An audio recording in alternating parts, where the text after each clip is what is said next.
Bagong umaga, bagong pag-asa.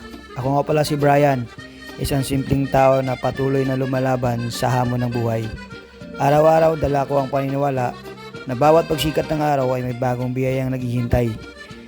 Ngayon, isa na namang masayang araw, hindi lang dahil sa panibagong simula, kundi dahil may kasama akong tunay na kaibigan, siya si JR.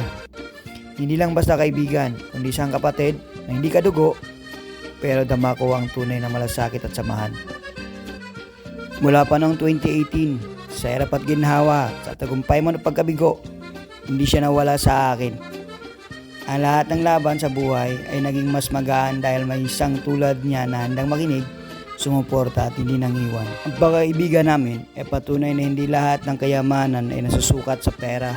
Dahil minsan ang pinakamahalagang yaman ay ang taong totoo sa iyo at hindi ka iwan kahit gaano kahirap ang sitwasyon.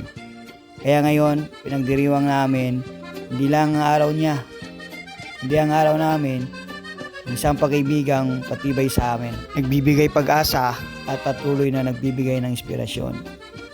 Higit sa lahat, bagong lakas, pagpatuloy ang buhay. Dahil alam ko, may tunay na kaibigan akong kasama sa bawat hakbang. At huwag nating kalimutan ang laging magpasalamat sa may kapal sapagkat sa kanya nagmula ang lahat ng biyaya.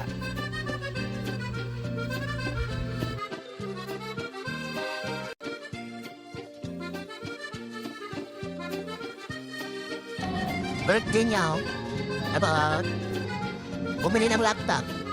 Grabe yan.